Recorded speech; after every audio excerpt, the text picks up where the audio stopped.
Сегодня все решится. В Брюсселе голосуют за передачу замороженных российских активов в пользу Украины. Трамп требует российские активы себе, Орбан называет заморозку безумием, Мерц считает, мало отбирают. Все мнения. Абрамович, вы забыли отдать деньги. Правительство Великобритании требует выручку от продажи футбольного клуба «Челси».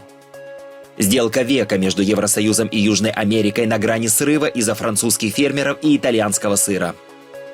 Израиль подписал с Египтом договор о поставках газа на десятки миллиардов долларов. Здравствуйте! Здесь мы рассказываем только главное. Смотрите, чтобы быть в курсе событий, которые меняют мир. Обязательно подпишитесь. С вами «Один день» и я, Андрей Данилевич.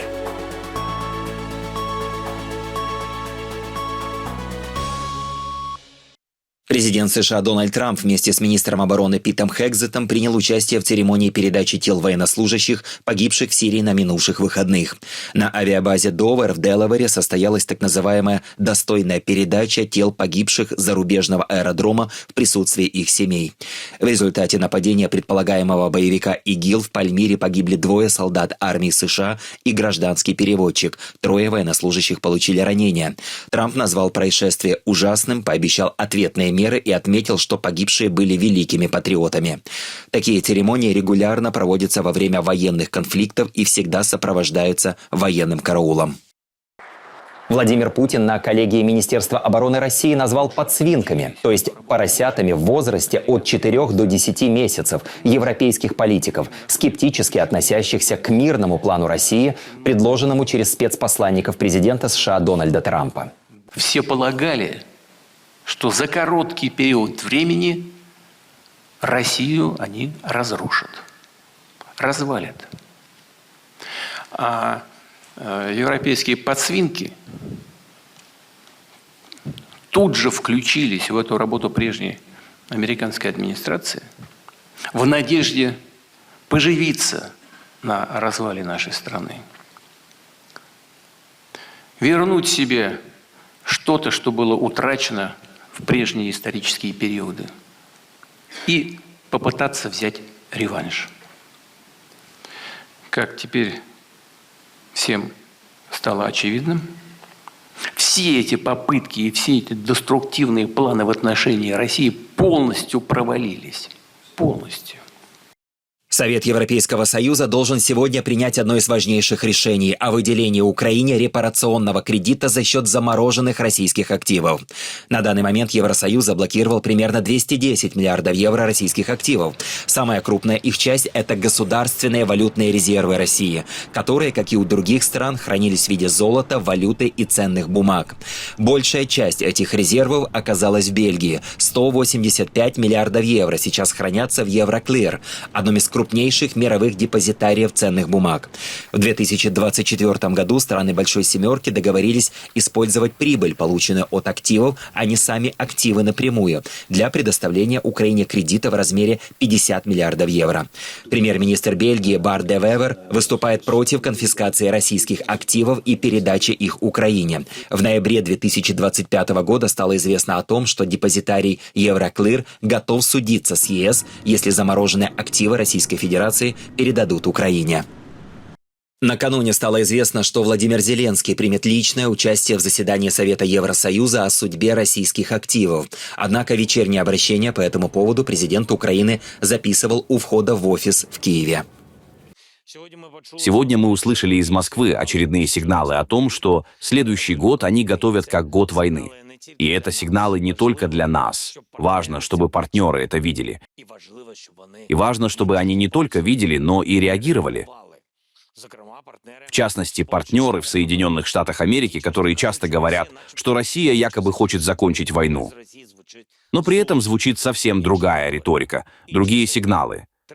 Это настроение России нужно видеть и на него реагировать. Когда у них именно такое настроение, они будут подрывать и дипломатию, пытаясь разными дипломатическими формулировками, давлением по тем или иным пунктам в документах, просто прикрывать свое желание уничтожить Украину, украинцев, добиться легитимизации кражи России нашей земли. Нужны решения в сфере безопасности, Нужны финансовые решения, в частности, по российским активам. Нужны политические решения, и нужна смелость всех наших партнеров видеть правду, признавать правду и действовать соответственно. Результат этих встреч, результат Европы должен быть таким, чтобы в России почувствовали, их желание воевать и в следующем году не имеет смысла, потому что Украина будет иметь поддержку. Это на 100% зависит от Европы. Накануне на встрече лидеров крайне правых партий ЕС в Брюсселе премьер Венгрии Виктор Орбан отверг идею использования замороженных российских активов для финансирования Украины, назвав ее безумной. Такой же мысли придерживается свеженазначенный премьер-министр Чехии Андрей Бабиш. Euroclear – это бельгийская компания. Они находятся в опасности. Если безумная идея Европейского Союза по конфискации замороженных российских активов будет реализована, это окажет чрезвычайно негативное влияние на компанию Euroclear. Брюссель сам по себе является тревожным игроком в европейской политике. То, что происходит здесь, это ежедневное обходное нарушение прав государств-членов. Они хотят продвигать программы, разрушающие европейскую экономику. Безумие, зеленые теории, политика в поддержку миграции, политика в поддержку войны. Так что Брюссель – это символ политической опасности для такой страны, как наша, в Центральной Европе. Так что, разумеется, мы отказываемся давать гарантию, если будет предложение по этим замороженным активам. У нас такая же позиция, как у Бельгии.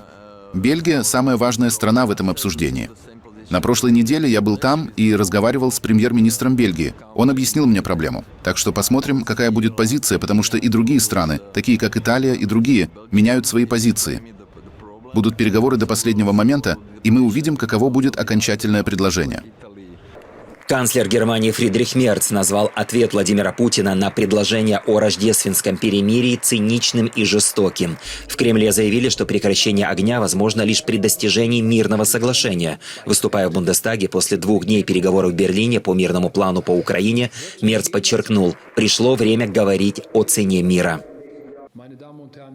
Дамы и господа, Берлин в последние дни и часы сделал все возможное в дипломатическом плане. Больше он сделать не может.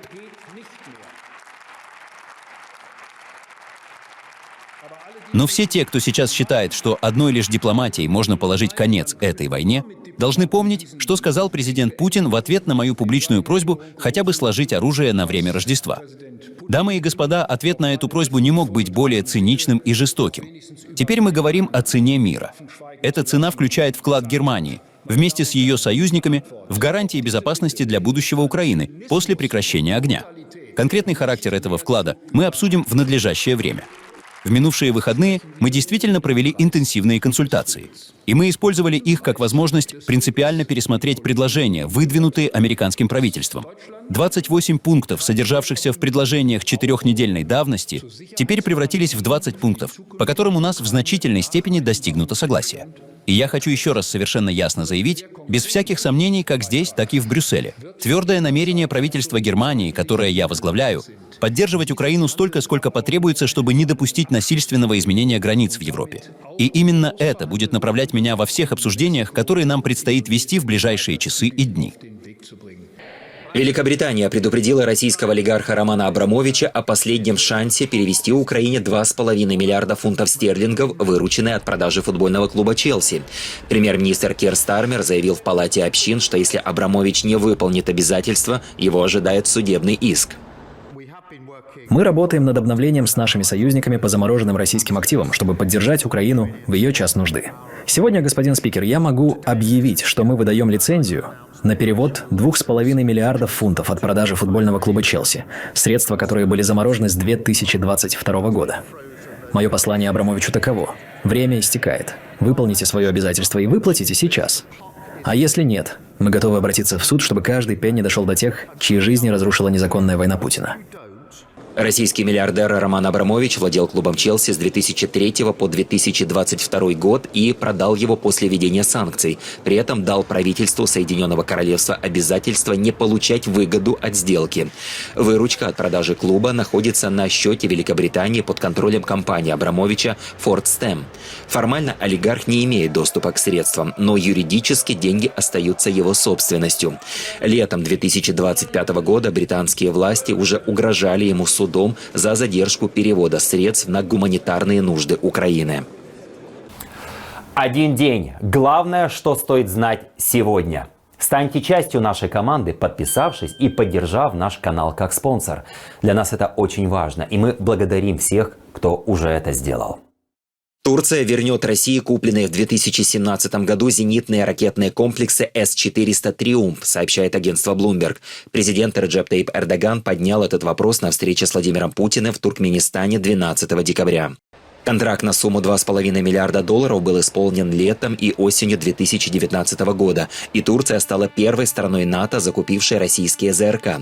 Покупка С-400 осложнила отношения Анкары с США и другими союзниками. Сначала Турции отказали в поставках оборудования для истребителей F-35, затем приостановили ее участие в программе их производства.